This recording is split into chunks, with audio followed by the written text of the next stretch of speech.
बात करेंगे हिम्मत की, अज़्म की, हौसले की, जज्बे की और आपकी लगन की। और इसके लिए हमारे पास जो एग्जाम्पल है वो है फैसलाबाद से। एक बाहिम्मत खातून है कि इन्हें जब मुलाजमत ना मिली तो इन्होंने सोच लिया कि क्योंकि उन्हें अपना घर चलाना है, घर का चूल्हा बुझने नहीं देना, और इसीलिए कचहरी में चाय का स्टॉल लगाया।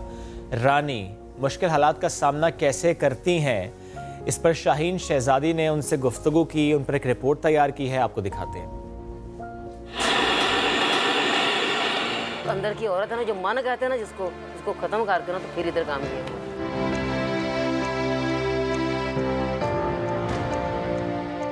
मेरा नाम रानी मुबीन है, मैं इधर एज ए क्लर्क काम करती थी। इधर कचहरी में मुझे 8 से 9 साल का अरसा हो गया, तो नहीं मेरे घर का गुजारा होता था। अच्छा, आपके जहन में ये ख्याल कैसे आया कि चाय का स्टॉल लगाना चाहिए? BA किया हुआ है और मैडम मैंने ये लॉ में भी एडमिशन लिया था। 1 ईयर का मैंने ये कोर्स मुकम्मल किया हुआ है, लेकिन उसके बाद मुझसे नहीं फीस दे हुई मैडम मेरे हालात की वजह से, तो मैंने ये पढ़ाई बीच में छोड़ दी। मजबूर हो गया मैडम, आदमी ये काम करता है 20 का 30 का कप उठा के तो बेचता है, उसे किसी का दिल तो नहीं करता ना। तो फिर मैंने थक करके मैंने यही चाय का स्टॉल ही लगाया। कचहरियों में तो हर वक्त मर्दों का रश रहता है, तो ऐसी जगह पर चाय का स्टॉल लगाना मुश्किल पेश नहीं आती है? जिधर भी काम करे औरत के लिए तो है मुश्किल ही, आसान काम तो नहीं है। कई तरह के लोग तनकीद करते हैं, बातें भी करते हैं, लेकिन मैंने कभी किसी की बात मैडम ध्यान नहीं दी, क्योंकि मेरे घर में बच्चे हैं खाने के लिए, हमारे घर के अखराज आते हैं, तो इसलिए हमें कोई भी बात करता है ना तो हम ज़हन में नहीं रखते मैडम। मैं 30 रुपये का कप बेचती हूँ, तो ये कभी 10 kg दूध लग जाता है, कभी 15 kg लग जाता है। ये कि घर का खर्चा चल जाता है मैडम, और इतनी आमदन नहीं है इधर से। कहीं जॉब के लिए अप्लाई नहीं किया? कई जगह मैंने ये अपनी CVs भी भेजी हुई है और इंटरव्यूज़ भी दिए हैं, लेकिन मुझे कहीं से भी जॉब के लिए कॉल नहीं है। मेरी बेटियाँ हैं 4 घर में अकेली होती हैं, मैं तकरीबन 4 से 5 बजे घर चली जाती हूँ ताकि मैं टाइम से ना अपने बच्चों के पास जा सकूँ।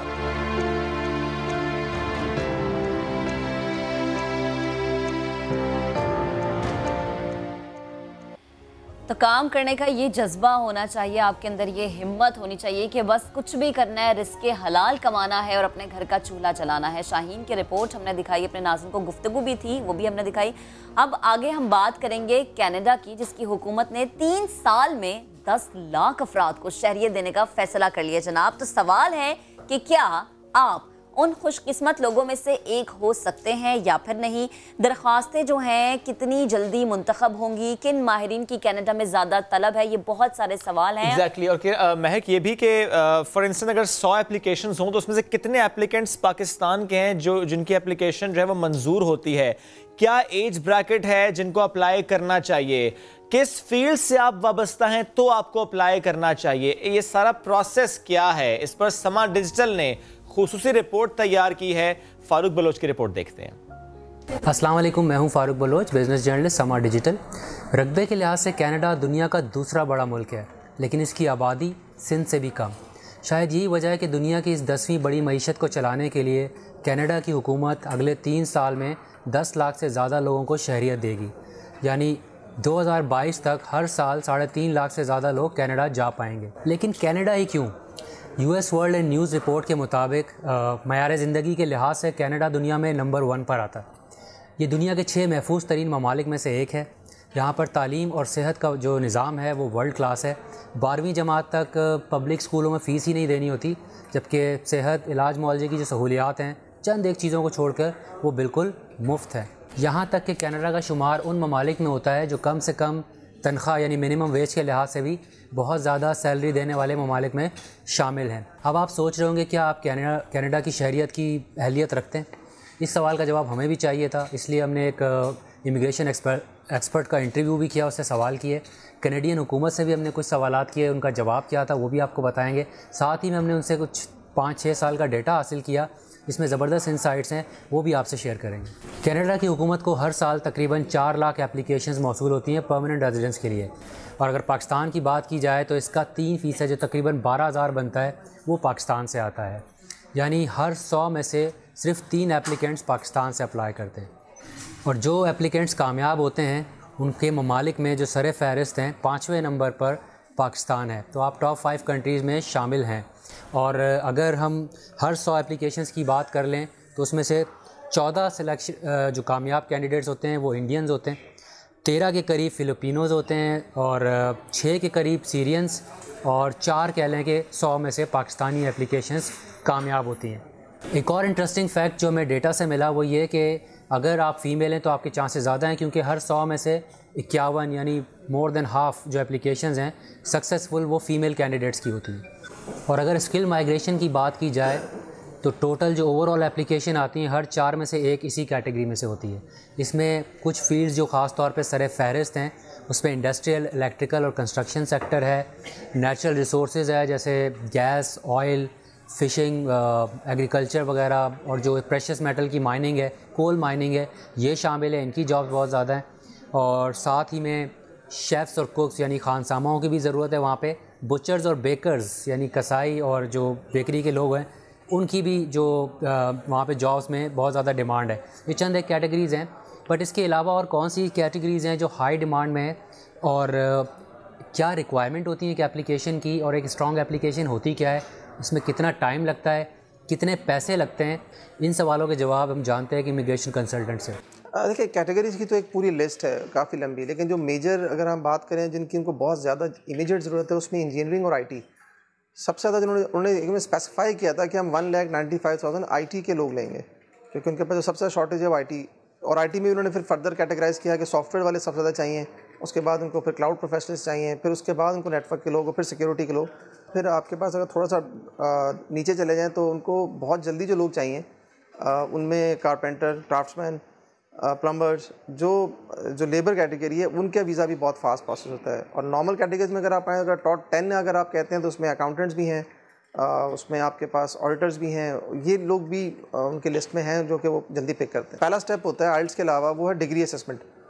डिग्री असेसमेंट अगर आपकी यूनिवर्सिटी NAD की है या कराची यूनिवर्सिटी है तो उसमें टाइम कम लगता है, लेकिन आपकी डिग्री किसी ऐसी यूनिवर्सिटीज़ की हैं जिनकी रेपुटेशन अच्छी नहीं है, मैं नाम नहीं लेना चाह रहा उनके, तो वो टाइम बहुत ज़्यादा ले लेते हैं। 6-6 महीने 8-8 महीने तक असेसमेंट ही वापस नहीं आती वहाँ से।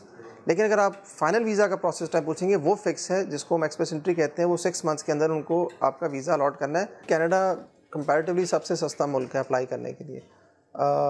नॉर्मली आइल्स की जो फ़ीस इस पर चल रही है वो एवरेज 35,000 एवरेज जो फ़ीस आइल्स की किसी भी सेंटर से आप देते हैं वो है। असेसमेंट की ऑन एवरेज कॉस्ट $275 है। और उसके बाद जब वीज़ा जो एक्सप्रेस एंट्री में जो आपकी प्रोफाइल है उसकी कोई फ़ीस नहीं है, और वीज़ा अप्लाई करने में 2 स्टेप्स में आप 2 फ़ीसेज आपको देनी होती हैं। $575 जो कैनेडियन डॉलर है वो वीज़ा फ़ीस है, और $490 उनकी जो है वो लैंडिंग फ़ीस है। ये आप अलग अलग भी पे कर सकते हैं, बट दोनों फ़ीस वीज़ा लगने से पहले देनी है। तो एक इंडिविजुअल की अगर आप कॉस्ट टोटल निकालें तो अराउंड $1,300-1,400 कैनेडियन उसको चाहिए, जो कि 1.5 लाख रुपये पाकिस्तानी बनते हैं। तो ये अगर एक इंडिविजुअल खुद कर रहा है तो उसकी कॉस्ट है। लेकिन एक चीज़ इंपॉर्टेंट है कि कनाडा को फाइनल वीज़ा के टाइम पे आपसे बैंक स्टेटमेंट चाहिए। तो एक सिंगल आदमी की तकरीबन $12,500 आपको बैंक में शो भी करने हैं। उसके मल्टीपल उन्होंने दिखाए, लेकिन आपको ये पैसे शो करने हैं। हमारे यहाँ बहुत कॉमन है लोग जिनकी एज अब 36 है, उनके पास BCom की डिग्री है, उनको मैं रिकमेंड करूँगा कि वो उसमें ना जाएँ। आपके पास मिनिमम अगर मास्टर्स डिग्री है, आइडियल एज जो है वो 24 से 32 है, ये लोग अप्लाई करें। इसके अलावा जो लोग हैं या तो आइल्स का बहुत अच्छा स्कोर कर लें या उनकी फैमिली वहाँ सेटल हो तो ट्राई करें, वरना इस वक्त कनाडा का criteria yes they are welcoming, उनको लोग चाहिए, लेकिन सब नहीं चाहिए।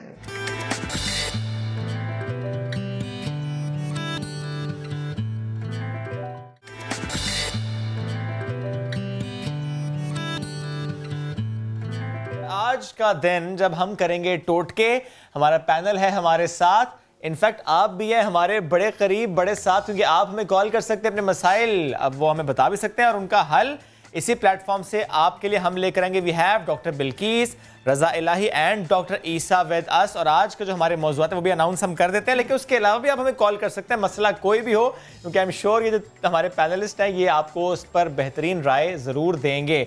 एक तो आज हम बात फिर से करेंगे हार्मोन्स की। हमने गुज़श्ता रोज़ बात की थी हार्मोनल इम्बैलेंस की, तो किचन से कैसे हार्मोन्स अगर इम्बैलेंस है तो कैसे उनको बेहतर किया जा सकता है, ये जो स्टबर्न फैट होता है कि बाकी इंसान हो पतला सिर्फ निकला हो ये टमी, तो फिर आप उसको कैसे अंदर कर सकते हैं? ऐसे तो कर सकते हैं। ये मसला बहुत सारे लोगों का है। हाँ, ऐसे तो हम तो चले जाते ये हैं। आप कर सकते हैं ना, बाकी लोग तो बेचारे नहीं कर सकते। हाँ, उन्हें हमें कुछ लोग टोट के नहीं कर बताने कि वो सकते, किस तरह से कर सकते हैं। इसके लिए उन्हें हमें कॉल करनी है। पूरा घंटा हम उनके साथ है, पूरा घंटा हमारा पैनल हमारे साथ है। खातन में भी बहुत सारे मसाइल होते हैं हार्मोन्स तब्दीली के, जो कि हमने कल भी डिस्कस किए थे। लेकिन आप घर में मौजूदा, आपके जो किचन में मौजूद है चीजें, उनसे आप किस तरह से इस बीमारी पे काबू पा सकते हैं। और खातन का एक और मसला बांझपन जो है, ये सबसे बड़ी परेशानी होता है। साथ ही साथ मर्दों को गंजपन की भी फिक्र सताती है। आपके बाल सही है? ये सिर्फ मर्दों को नहीं सताती, ये सबको सताती है। अब जैसे हम अभी ब्रेक में बात कर रहे थे कि जो गंजपन है, ये जो हेयर फॉल है, ज़ाहिर है ये मुख्तलिफ तरीकों का होता है। जैसे आपने बड़ा अच्छा, मैं भी नहीं जानता था इस बात के बारे में। सीजनल होता है ना, एक सीजनल आपका हेयर फॉल होता है। अच्छा, उसके लिए तो आपने कुछ टोटके आजमा लिए, लेकिन जो कि पूरा साल आपके साथ रहता है, क्या उसके लिए कोई अलग चीज होती है या वो सीजनल वाली चीजें अप्लाई कर सकते हैं? ये सवाल मेरी तरफ से भी होगा, शायद बहुत सारे नाज़रीन की तरफ से भी होगा, क्योंकि मेरे साथ ये मसला रहता है। चलिए इस सवाल पर जाने से पहले, क्योंकि डॉक्टर ईसा इस मंच पर हैं और वो हमें बताएंगे कि अगर आपका बेली फैट है, स्टबन फैट है, टमी निकल चुका है बाहर और आप चाहते हैं कि कुछ दिनों में उस टमी को करें अंदर, कंट्रोल करें, और वो जो आप पुरानी बड़ी अच्छी सी पैंट पहनना चाहते थे 30 वेस्ट 31 वेस्ट वाली, वो अगर पूरी हम नहीं सर्दियां भी आ रही हैं ना, सर्दियां भी आ रही हैं, तो मेरे ख्याल से वो चीजें ज्यादा जरूरी हैं कि भाई आपके वो पुराने वाले कपड़े दोबारा आ जाए। महंगाई भी बहुत है, महंगाई बहुत ज्यादा, इस पर तो आज हमने काफी बात की। डॉक्टर ईसा, गुड मॉर्निंग। गुड मॉर्निंग, कैसे हैं? अल्हम्दुलिल्लाह, आप सुनाएं। अच्छा, महंगाई की क्योंकि बात हो रही है तो मैं लोगों को जो चीज़ें बता रहा हूँ वो अपने किचन में ढूंढ लें, तो वो बेली फैट कम कर सकते हैं। लेकिन कंडीशन कुछ ऐसी होती हैं जिनको फॉलो करना बहुत ज़रूरी होता है। मसलन लाइफ स्टाइल बदलना। अच्छा। अगर आप लाइफ स्टाइल नहीं बदलते हैं तो कम से कम पेट आपका अंदर नहीं जा सकता, क्योंकि हमारी रूटीन में ये है कि हम सुबह उठकर चाय पापे खा रहे होते हैं, जो कि बॉडी कनेक्टेड टू सोलर है। जब आप सुबह अच्छा सा नाश्ता लें, कोशिश करें जो आपका वजन और पेट बढ़ाएगा वो है रात का खाना। ओके। Secondly walk. ठीक, आप जितनी दवाइयाँ खा लें आपकी दवाइयाँ बदलती रहेंगी अगर आप लाइफ स्टाइल नहीं बदलेंगे। तो कम खर्चे में घर में ऐसा क्या करें, मैं 3-4 चीज़ें बता रहा हूँ, ये बेली फैट के लिए बेहतरीन है। ओके। और वो माएँ जो फीड करा रही हैं बच्चों को, हम हर्बलिस्ट कोई दवाई उनको रिकमेंड नहीं करते हैं, ठीक है, आप फिलहाल नहीं करें जब तक आपका बच्चा दूध पी रहा है। ओके। आज उनको भी एक ऐसी चीज बताऊंगा जो उनके लिए हार्मफुल नहीं है। अच्छा। वो ले सकती हैं। जबरदस्त। ये बड़ा कॉमन है, स्पेशली डिलीवरी के बाद खवातीन का जो वजन है वो कम नहीं हो रहा होता, और स्पेशली अगर हम बेली फैट की बात करें वो परेशान रहते हैं। उसकी वजह ये ना कि माँ जब भी कुछ खाएगी उसका इम्पेक्ट उसके बच्चे पे जाएगा अगर वो फीड करा रही है। ओके। तो वो उनकी ख्वाहिश होती है अच्छा ऐसी कोई चीज़ जो बच्चे को भी ना अफेक्ट करे, मेरा भी ना, और बेली फैट भी। आज वो भी बताएंगे। अच्छा, सबसे पहले हम जो एक रेसिपी इनको दे रहे हैं बहुत इजी है। आपके घर में जो है वो काली मिर्च होती है, 1 टेबल स्पून आपने काली मिर्च लेनी है। सौंठ आपके घर में है, 1 टेबल स्पून ये लेना है, और ज़ीरा। ये तीनों चीज़ें आप 1 टेबल स्पून लेना है। सफ़ेद ज़ीरा या काला ज़ीरा? काला ज़ीरा।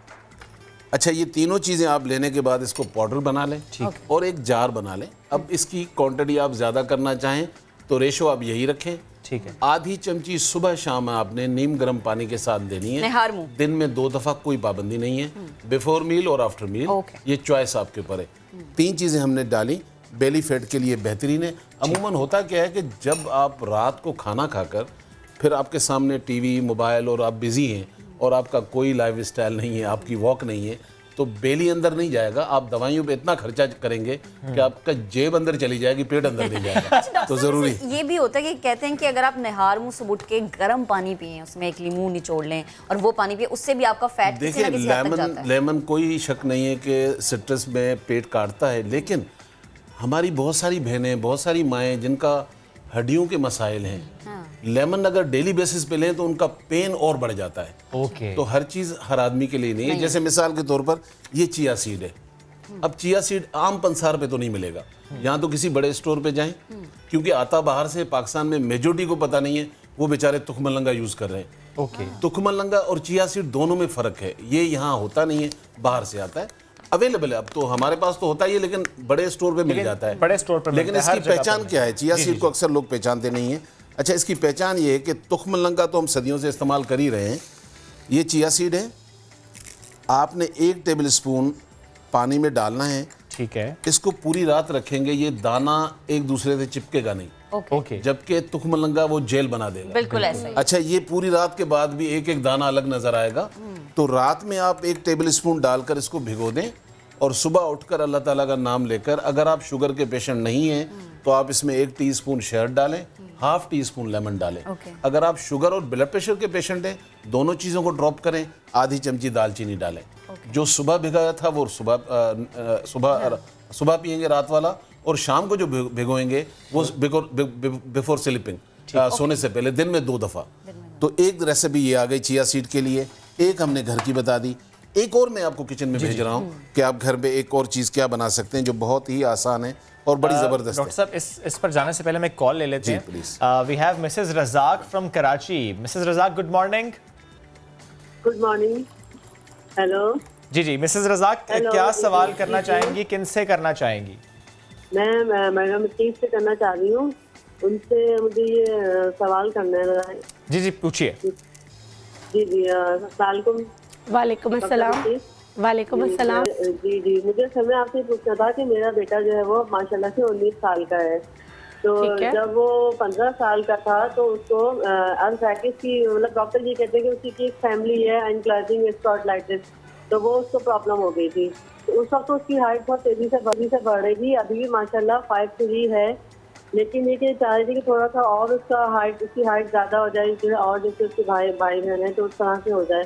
तो वो उसकी रुक गई थी, हालांकि उस वक्त उसकी बहुत तेजी से बढ़ रही थी, लेकिन ना अब वो उसकी हाइट जो है ना वो शायद ही थोड़ी सी और ज़्यादा हो जाए। तो उसके लिए कुछ आप बताएंगे, क्योंकि वो डॉक्टर जी कहते हैं कि मे बी कि ये शायद इस बीमारी की वजह से रुक गई है। अच्छा, अब वो बीमारी सही है, अब बिल्कुल ठीक हो गया है? नहीं, वो मेडिसिन तो लेता है, कभी दर्द होते हैं उसके कई पैरों में या उसकी सांस में, तो वो मेडिसिन ले लेता है तो सही जाता है, या ये वो जिम जाता है तो उससे भी वो फिट रहता है। लेकिन अल्हम्दुलिल्लाह आजकल तो वो सही है, आजकल उसको मतलब वो मेडिसिन नहीं ले रहा है। ठीक है, लेकिन जब डॉक्टर ने कहा जब आपको पेन हो तो आप मेडिसिन लें, अदरवाइज आपको जरूरत नहीं है मेडिसिन लेने की। अच्छा ठीक है, तो मैं आपको एक ऐसा रेमेडी बताती हूँ। हम इस पे जवाब लेंगे, लेकिन एक और कॉलर को हम साथ ले लेते हैं ताकि हम दोनों सवालों के जवाब दे सकें। मंजर हुसैन साहब ने भी हमें कराची से ज्वाइन किया है, उनकी जानिब चलेंगे। मंजर साहब अस्सलाम वालेकुम, गुड मॉर्निंग। नया दिन के प्लेटफॉर्म से क्या सवाल करना चाहेंगे? हमारा पैनल हमारे साथ मौजूद है, किससे सवाल है आपका और क्या? डॉक्टर ईसा सवाल है मेरा, शुगर मेरी नॉर्मल नहीं हो रही। जी वालेकुम। आप कोई मेडिसिन ले रहे हैं या इंसुलिन पे हैं? मैं इंसुलिन पे हूँ जी। ओके, आप रोटी में गंदम की रोटी इस्तेमाल करते हैं? जी। ओके, मैं बताता हूँ। ठीक, आप पहले सर आप रिस्पॉन्ड करें, फिर डॉक्टर। सबसे पहले तो आप गंदम की रोटी जो है वो आपको इस तरह करनी पड़ेगी कि आप 1 किलो अगर गंदम का आटा है तो 2 किलो उसमें जौ का आटा डाल दें, क्योंकि अगर दिन में कोई 3 रोटी भी खाएगा तो 8 चम्मच तो चीनी के वैसे ही खा रहा है। तो चाय वाली तो आपने बंद कर दी चीनी, लेकिन ये बंद नहीं होगी क्योंकि कार्बो इसमें कन्वर्ट होगा बॉडी में ग्लूकोज में। तो पहला तो आप अपने खाने के स्टाइल को बदलेंगे कि 1 किलो गंदम 2 किलो जौ का आटा मिक्स करके रखें, इसकी रोटी खाएं। सेकेंडली आप ये करें कि 3 चीज़ें आप ले लें जाकर, एक आप ले लें मेथी दाना, दूसरा कलौंजी ले लें, और तीसरी चीज़ जो है वो आप चरायता ले लें, थोड़ा कड़वा होता है, इनको पाउडर बना लें हम वज़न, और उसके बाद कैप्सूल बना लें, 2 सुबह 2 दोपहर 2 शाम। अपनी दवाई भी खाएंगे, जैसे जैसे शुगर आपका कंट्रोल हो अपने डॉक्टर से मशवरा करके उस तरह आप अपनी मेडिसिन को रिड्यूस करेंगे। ठीक है डॉक्टर बिल्किस, प्लीज़ आप भी जवाब दे दीजिए। मैं बता देती हूँ, आपने क्या करना है, अजगन, नागोरी, काले तिल और सौंठ। अजगन, नागोरी और काले तिल जो हैं वो आप 50-50 ग्राम ले लें, सौंठ आप 25 ग्राम ले लें, और चाहें तो आप इसमें गुड़ भी इस्तेमाल कर सकती हैं, वो भी 50 ग्राम। ये चारों चीज़ें पीसकर पाउडर बना लें। ये जो है 1 चम्मच सुबह शाम दीजिएगा दूध में डालकर, तो इंशाल्लाह इससे जो हाइट का मसला है वो भी सही हो जाएगा।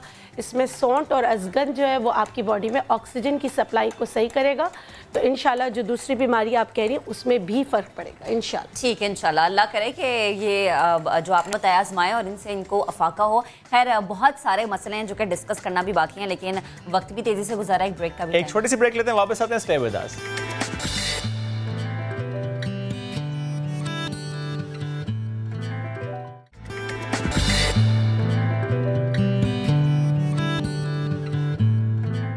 फौज को भी सलाम जिसने एक मुनफरिद एजाज हासिल एक बार फिर हासिल किया है, बल्कि तीसरी बार ये किया है। 2018 में पहली बार इस कंपटीशन का हिस्सा बने थे, और अभी 2018 के बाद 2019 एंड देन 2020 थर्ड टाइम ये ड्रिल कंपटीशन पाकिस्तान ने विन कर पाकिस्तान की नुमाइंदगी की थी पाकिस्तान मिलिट्री एकेडमी काकूल ने। और ये कंपटीशन हुआ था रॉयल मिलिट्री एकेडमी सैंडहर्स्ट में। आलमी मिलिट्री ड्रिल में मुसलसल तीसरी बार मैदान मारकर फतूहात की हैट्रिक कर ली है। उस्मान खान की रिपोर्ट आपको दिखाते हैं।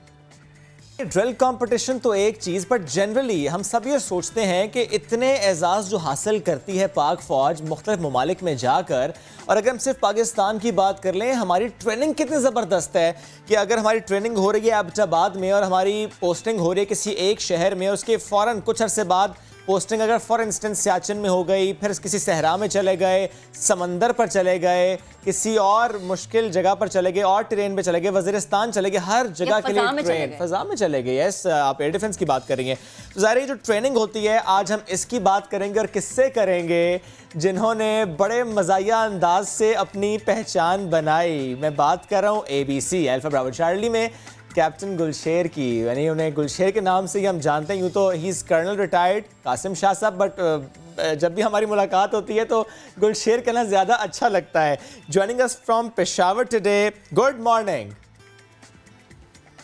अस्सलाम वालेकुम। वालेकुम सलाम। अल्हम्दुलिल्लाह। इस बार मैं नाराज़ हूँ आपसे।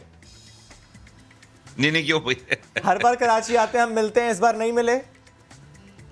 हाँ, इस दफ़ा नहीं, जब मुझे आपकी फोन तो मैं एयरपोर्ट से गाड़ी में बैठ चुका था। बस चलें, कोई बात नहीं, नेक्स्ट विजिट पे ये ड्यू हुआ। आपने याद ही नहीं किया। अच्छा, ये भी आपने गिला कर दिया। ठीक है, मुझे अब ज़रा प्लीज़ बताएं, पहले क्यों ना हम इसी ड्रिल कंपटीशन के हवाले से बात कर लें। सर मुझे थोड़ा सा बताएंगे 2018, 2019 एंड देन 2020, 23rd टाइम इस कंपटीशन में पाकिस्तान मिलिट्री एकेडमी ने या पाकिस्तान फ़ौज की बात हम कर लें, इन्होंने जीता है। ये कंपटीशन जीतना ये ज़रा एजाज़ की बात तो है, लेकिन इससे हम क्या मैसेज देते हैं कि हमारी ट्रेनिंग बहुत सख्त है, हम ड्रिल पे बहुत फोकस करते हैं, बहुत नज़्म ज़ब्त है हमारी फ़ौज में। एक्चुअली ये जो ड्रिल कंपटीशन होता है ना, ये 1928 से, क्योंकि British army is one of the traditional army of the world ना, तो ये कराते हैं रॉयल मिलिट्री एकेडमी सैंडहर्स्ट। 1928 से रिवायत चली आ रही है। सही। तो यानी 92 साल पुरानी है, 92 साल से ये सिलसिला चला आ रहा है कॉम्पिटिशन्स, पेस टेकिंग कॉम्पिटिशन। इसमें from the last 3 year Pakistan को एजाज़ हासिल है कि हम ये ड्रिल कंपटीशन जीते आ रहे हैं। और इसके ऊपर जो अब देखें ना, ड्रिल कंपटीशन करने वाले कौन लोग होते हैं? हम जैसे लोग होते हैं। और हम कहाँ से आते हैं?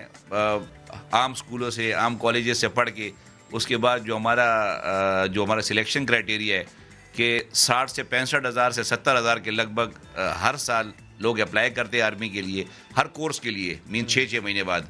और उसमें से कुछ 400, 450 के लगभग सिलेक्ट होते हैं। और उसके बाद उनको मुख्तलिफ ट्रेनिंग में से गुजार के आखिर स्टेज पे पहुंचाया जाता है कि दुनिया में कहीं भी किसी भी मौसम में वो खड़े होकर अपने मुल्क का दिफा भी कर सकते हैं, और ज़रूरत पड़े तो फिर ऑफेंसिव मोड पे भी आ जाते हैं। तो शेर खान साहब, हमारी ट्रेनिंग में ऐसी क्या बात होती है? हमारी ट्रेनिंग में ऐसी क्या बात होती है जो कि आपने इतनी चीज़ें बताई, इतने मुश्किल हालात का हम सामना भी कर लेते हैं, फिर सहरा हो या सियाचिन हो, हर जगह पर हिम्मत और हौसले से खड़े रहते हैं? जी महक, आपकी बात ठीक है, क्योंकि एक्चुअली मुझे आवाज़ बहुत आहिस्ता आ रही है, तो मैं अंदाजे से समझ रहा हूँ कि आपने क्या पूछा है। तो वो ये भी ट्रेनिंग है। यानी इस आर्मी ने -60 पे भी लड़ना है। yes. और उसी मौसम में +60 पे भी लड़ना है। और इन्होंने पानी में भी लड़ना है, और इन्होंने समंदर में भी लड़ना है, हवा में भी लड़ना है। और चाहे पेस टेकिंग कंपटीशन हो, चाहे पेट्रोलिंग कंपटीशन हो, चाहे स्नाइपर राइफल कंपटीशन हो, तो अल्लाह का शुक्र है हर जगह अपने लोहा मनवाया। और हमने ये भी देखा ट्रेनिंग ही है, ये ड्रिल इंतहाई अहम चीज़ है। मैं आपको बताऊँ ये ड्रिल क्या चीज़ है। ड्रिल एक इतनी अहम चीज़ है कि वो जो नहीं है, जुनैद जमशेद के गाना है, एक कसम उस वक्त की जब वक्त हमको आजमाता है, जवानों की ज़ुबान पे नारे तकबीर आता है। तो ये आपको ऑर्डर समझना भी सिखाती है, ऑर्डर देना भी सिखाती है, और ऑर्डर को ओबे करना भी सिखाती है एट ऑल कॉस्ट। जिस तरह कहा जाता है कि ओके एडवांस, फिर आगे चाहे माइंस पड़े हो, चाहे दस्ती बम पड़े हो, चाहे ज़मीन में छुपे हुए बारूदी सुरंगें पड़ी हो, तो फ़ौज एडवांस करती है। यही इस ज़मीन के बेटे फिर एडवांस करते हैं, साथ वाले के बरखच्चे उड़ रहे होते हैं, ये आगे जा रहे हैं। पता भी है कि आपका ज़मीन पर लगने वाला पाँव किसी बम के ऊपर भी पड़ सकता है, but even then they move. लिखा होता है, इंटरनेशनल लॉज है, जेनेवा कन्वेंशन के तहत, ये बारूदी सुरंगों के ऊपर प्रॉपर मार्किंग होती है। इवन देन दे एडवांस उसके ऊपर निकलते हैं, तो बीच में लोग इशारते होती हैं कि इसके हाथ उड़ जाते हैं, पाँव उड़ जाते हैं, but they move. This is a drill. Drill जो है वो इस तरीके से एक फौजी को जिस्म को ऐसे कट करती है, ऐसे बनाती है कि वो उसको सिर्फ और सिर्फ अपने मिशन से फिर उसके बाद उसका फोकस हो जाता है। एक चीज़ होती है कि मेरा मिशन, और मिशन पे वो आगे बढ़ता रहता है। उससे ये नहीं सोचता कि मैं मारा जाऊंगा, मैं ये हो जाऊंगा, मेरे घर में क्या है, बहनें किधर है, भाई किधर है, वालिदैन किधर है। नो, उसके आगे सिर्फ एक झंडा। This is the drill. ये ड्रिल आप में ये चीज डालती है। और एक बात और मुझे बताएं सर, ये कैसे हम अपनी ट्रेनिंग को डिराइव कैसे करते हैं? हमारा जो सिस्टम है ना, वो ब्रिटिश आर्मी से हमने डिराइव किया हुआ है। जो ब्रिटिश सिस्टम है, हमारे अलावा काफ़ी सारे मुल्क हैं, कुछ अमेरिकन सिस्टम पे चल रहे हैं, कुछ चाइनीज़ सिस्टम पे चल रहे हैं, जो कि उनकी ट्रेनिंग एस्पेक्ट्स है। और मगर हमारा जो है चूँकि ब्रिटिश सिस्टम, बट हम अपनी मोटिवेशन डिराइव करते हैं इस्लाम से। कैसे? अब मैं मिसाल के देता हूँ, पाकिस्तान मिलिट्री एकेडमी काकुल की मिसाल देता हूँ। जी जी। अब काकुल में क्या है, वहाँ पे जो हमारी कंपनीज हैं वो कंपनीज हैं टीपू कंपनी, टीपू सुल्तान के नाम पे, हैदर कर्रार, हज़रत अली के नाम पे है। हमारे पास औरंगजेब कंपनी है, औरंगजेब बारह की, सुल्तान नमूर गजनवी जो गजनी कंपनी है। फिर हमारे पास हमजा कंपनी है, अबू उबैदा बिन जर्राह जो है वो हमारे पास उबैदा कंपनी है। तो हमारी कंपनियों के नाम और यही उनके स्लोगन्स बनते हैं। तो हमारी मोटिवेशन जो होती है ना, मोटिवेशन वो डिराइव करते हैं इस्लाम से। वही उनके स्लोगन होते हैं, वही नारा होता है, अल्लाह अकबर कहते हैं, मूव करते हैं। और ट्रेनिंग जो मिलिट्री जो जिस्म को ट्रेन किया जाता है, जिस्म उसको ब्रिटिश सिस्टम के ऊपर हम चल रहे हैं कि उसके ऊपर कर रहे हैं। तो दुनिया में जहाँ भी होते हैं, आपने देखा कि जब जितनी अच्छी ट्रेनिंग होगी, अच्छा फिर ट्रेनिंग के लिए सिलेक्शन कैसी होती है? ये तो मैंने आपको बताया दिया कि 60-65 हज़ार लोग सिलेक्ट होते हैं, 60-65 हज़ार लोग प्रोसेस से गुजरते हैं, ISSB वगैरह होते हैं, मुख्तलिफ मेडिकल और फिजिकल टेस्ट से। उसके बाद उसमें से सिलेक्ट होते हैं 400-450 हर 6 महीने बाद। उसके बाद फिर जब इनको ट्रेनिंग एकेडमी में जाते हैं तो इंस्ट्रक्टर कौन होते हैं? अब सबसे इंपॉर्टेंट चीज़ ये है जिस पे हमारी कौम चल रही है। इंस्ट्रक्टर्स, हमारे जो मिलिट्री इंस्ट्रक्टर्स एयरफोर्स, नेवी और डिफेंस फोर्सेस के होते हैं, वो टॉप ऑफ द लाइन होते हैं। उनकी पोस्टिंग नहीं होती, उनकी सिलेक्शन होती है। रीज़न क्या होता है? रीज़न ये होता है कि उस्ताद होगा, उसकी टॉप ग्रेडिंग होगी, और वो उस्ताद बेस्ट होता है और वो अपने साथ लिखता है। यही वजह है कि पाकिस्तान जैसा मुल्क, जो हम पता नहीं फाइनेंशियली कहाँ खड़े हैं, रोज़ाना हम बातें कर रहे होते हैं और दुनिया के हिसाब से हम कहाँ पे खड़े हैं, मगर हमारी जो मिलिट्री और अकेडमीज़ हैं, इनमें ट्रेनिंग हासिल करने के लिए American army, American air force, American navy के ऑफिसर्स आके ट्रेनिंग लेते हैं, ब्रिटिश आर्मी के लोग आके ट्रेनिंग लेते हैं, और दुनिया के टॉप ऑफ द लाइन जो मिलिट्रीज हैं वो हमारे, और अपने फ़ख्र से अपने साथ लिखती है कि हम war course Pakistan, national defence university Pakistan, वो लिखते हैं अपने साथ, ये कोर्स करके हमने यहाँ से कोर्स किया हुआ है। और इस तरह हमारे जो गल्फ कंट्रीज़ हैं, उनमें अक्सर को पाकिस्तान आर्मी और पाकिस्तान एयरफोर्स जाके उनको ट्रेन करती है, और उनकी आर्मी उसको आज भी, हमारे अल्लाह के शुक्र है, गल्फ के काफ़ी सारे मुल्कों में हमारे ट्रेनर्स वहाँ जाके उनको ट्रेन कर रहे हैं। या इवन सर वो लोग आते भी तो हैं हमारे पास, जो एलाइड कैडेट्स आते भी हैं इवन पीएम में। लेकिन मुझे मैं चाह रहा था कि ये गुफ्तगू तो हो रही है, क्यों ना एक ब्लास्ट फ्रॉम द पास्ट हो जाए। मैं कतन एबीसी की बात नहीं करूंगा, मैं तो आपसे पूछूंगा कि आपका पीएमए का पहला दिन कैसा था? ये कभी नहीं भूलता कोई भी ऑफिसर। वो आपको समझ नहीं आती मैं कहाँ उतर गया हूँ। ये मुझे पहले दिन पहुँचते जहन में वही अपनी कॉलेज, यूनिवर्सिटी, स्कूल वो सारा होता है, but the moment you land up there आप कहते हैं तो दुनिया ही अलग है। तो उसके बाद 6 महीने तो समझ नहीं आती मैं हूँ किधर, ये ज़मीन है या आई एम ऑन कॉमेट, मैं किधर हूँ। एक रोटेशन में रहता हूँ, इतना रोटेशन में शायद जो है ना कॉमेट नहीं रहता होगा जितना हम लोग मगर 6 महीने बाद फिर आहिस्ता आहिस्ता समझ आनी शुरू होती है कि यार। तो शेर खान साहब वो पहले जो 6 महीने थे उसमें कुछ खौफ था, मतलब ऐसे भी मैंने सुना कि लोग छुप छुप के रोते भी थे, ये नहीं अब तो घर जाना है, बस वापस नहीं हो रहा, ऐसा कुछ था? नहीं, वो वजह यह है कि इस पे नहीं रोते होंगे, क्यों नहीं होते, ज़ाहिर है हम इंसान हैं और गोश्त पोस्ट के बने हुए हैं, हर एक के पेरेंट्स याद आते हैं, कोई बहन याद आती है, भाई याद आता है, और रिलेशंस भी होते हैं वो भी याद आ रहे होते हैं। तो मगर इन सब के बावजूद ना वो मोटिवेशन का लेवल वो होता है कि यार ये आए किस लिए, यहाँ पे आए हैं मुल्क के लिए आए हैं और सिलेक्टेड हैं, तो इसके ऊपर हमने अपने यहाँ से 1 इंच पीछे नहीं हिलना। तो अगर बाज़ रीजंस के ऊपर उसको एकेडमिक्स पे या किसी ट्रेनिंग में कमी की वजह से रेलीगेट करना पड़े, तो वो उसके लिए बेचारे के लिए तकरीबन मौत का मकाम होता है कि मैं 6 महीने के लिए पीछे हो गया हूँ अपने बैच से, अपने कोर्स से, इतनी ज़्यादा जो है ना वो बनने को सेट बैक लगता है। मगर एक ट्रेनिंग का हिस्सा है, ये एक प्रोसीजर है, और उसी ट्रेनिंग का हिस्सा हमने सर उसी ट्रेनिंग का एक हिस्सा है 1 माइल टेस्ट, और वो 3rd पाक बटालियन के ग्राउंड में हो तो वो ज़्यादा मुश्किल लगता है। मुझे बताएंगे 1 माइल के बारे में? ये बताएं, ये मेरी हिस्ट्री किसने बता दी आपको? मुझे सारा पता है, मुझे बताएं जरा 1 माइल का अपना एक्सपीरियंस भी। बिल्कुल ना, 1 माइल जो है ना मेरे लिए सबसे मुश्किल था कि ये 6 मिनट के अंदर करना होता था। और उसके लिए क्योंकि आपने काफ़ी सारी चीज़ें और भी साथ करनी होती हैं। तो ये वाकई सबसे मुश्किल था, और मैं हैरान हूँ कि शुएब को ये इन्फॉर्मेशन किसने दे दी है। ये मेरे लिए सबसे मुश्किल था, सिविल से आके फ़ौज में आना और फिर फ़ौज से ट्रेनिंग करते करते ये स्टैंडर्ड अचीव करना कि उनके टाइमिंग्स के हिसाब से आप वो अब फिनिशिंग लाइन क्रॉस करें। तो ये इतना मुश्किल था, आखिरकार मुझे 6 महीने लगे उस स्टैंडर्ड तक पहुंचने में। फिर तो आगे चलता गया, मगर ये कि मैं मिलूंगा आपसे और पूछूंगा कि आखिर ऐसा कैसे हुआ। मैं बहुत कुछ जानता हूँ, मैं खामोश रहता हूँ, लेकिन मुझे आप बताएं, हम सब देखना चाहते हैं आपको दोबारा से स्क्रीन पर, यानी क्योंकि जाहिर है ABC हम लोग भूलते ही नहीं है, जितनी बार देखें उतने बार ही अच्छा लगता है। The way you said Shehnaz तो हमें बड़ा याद आता है, और हम चाहते हैं सर कि दोबारा से हम आपको किसी ड्रामे में देखें ना। मुझे कुछ तो बताया था आपने कुछ प्रोजेक्ट से मुताल्लिक, लेकिन मैं चाहता हूँ कि अगर आप बताना चाहें तो किसी ऐसे प्रोजेक्ट के बारे में जिस पर सोचा जा रहा है और काम हो रहा है। एग्जैक्टली इस पर सोचा जा रहा है, और इंशाल्लाह कोई अच्छी चीज़ सामने आएगी, और आई एम श्योर कि आप भी उसको पसंद करेंगे। तो समथिंग इज ऑन, और may be that might be so huge. Okay, let's see. सही। अच्छा शेर खान साहब, आपने अभी अपनी गुफ्तगू में कहा कि आपका जज्बा जो है, आपकी हिम्मत जो है वो हमेशा से बंदी रहती है कि आपने वतन के लिए कुछ करना है।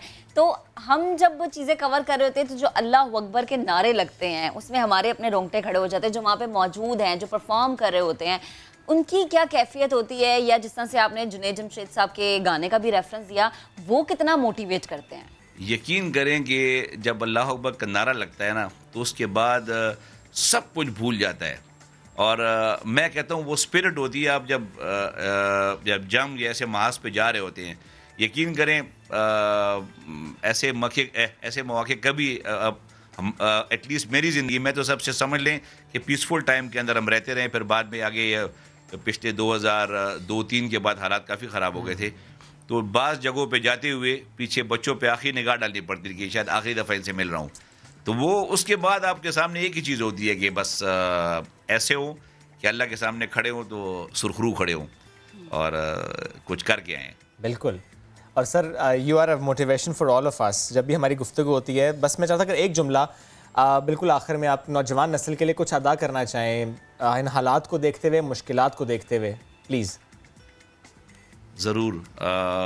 मैं ये समझता हूँ ना, और मेरा एक मैसेज भी है, इसको मैसेज समझते हैं कि जिस दौर में से हम गुजर रहे हैं ना, वो इंतहाई अहम है, इंतहाई अहम है। This is the turning time maybe for the whole nation. इस वक्त हर एक को अपने आप को रियलाइज़ करके और वक्त के हिसाब से हमें चलना होगा। अपनी छोटी मोटी ख्वाहिशें भूल के यूनिटी की तरफ आएँ और इस मुल्क को इस झंडे की तरफ लौट के आएँ, तो हम तारीख में अपना लोहा मनवा सकते हैं। Very important.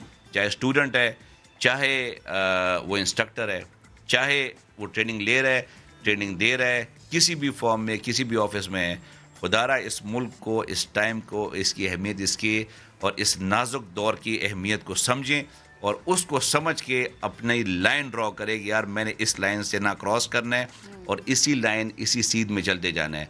अगर हमने न किया तो बहुत बड़े नुकसान की तरफ चले जाएंगे। हाँ, और अगर हमने कर लिया, यकीन करें आने वाला कल है वो मुझे बहुत खूबसूरत नज़र आ रहा है। आने वाला नया दिन बहुत खूबसूरत होगा। और स्पेशली ना एक छोटी सी बात मैं करता हूँ, हमेशा मैं स्टूडेंट को लेके यही बात करता हूँ, कभी यूनिवर्सिटी कॉलेज में मुझे बात करने का मौका मिलता है कि जब तक मुझे एक बाप को, एक भाई को और एक शौहर को और बेटे को ये तसल्ली होती है ना कि उससे घर से निकलने वाली बेटी, माँ, बहन जो अपनी जॉब के सिलसिले में जा रही है, क्लास अटेंड करने जा रही है, उसके आसपास वाले, उसके वालिद, भाई और चचा के अलावा कोई और निगाह उसके ऊपर नहीं रखते, तो हम आज़ाद मुल्क हैं। अगर खुदा ना खासा इसके अलावा कोई निगाह हम अपनी बहन बेटी के ऊपर डाल रहे हैं जो हमारे आसपास है, तो हम आज़ाद नहीं हैं। तो लेट्स डिसाइड हम आज़ाद मुल्क हैं और हमने सब ने एक साथ चलना है, एक ही डायरेक्शन में चलना है और आने वाला कल बहुत इम्पोर्टेंट है कि हम उसके बारे में यूनाइटेड चलें। और चलेंगे इंशाल्लाह। इंशाल्लाह। बहुत प्यारा मैसेज आपने दिया। अपना ख्याल रखें, हमारा भी ख्याल रखें, फीडबैक दें। अल्लाह हाफ़िज़।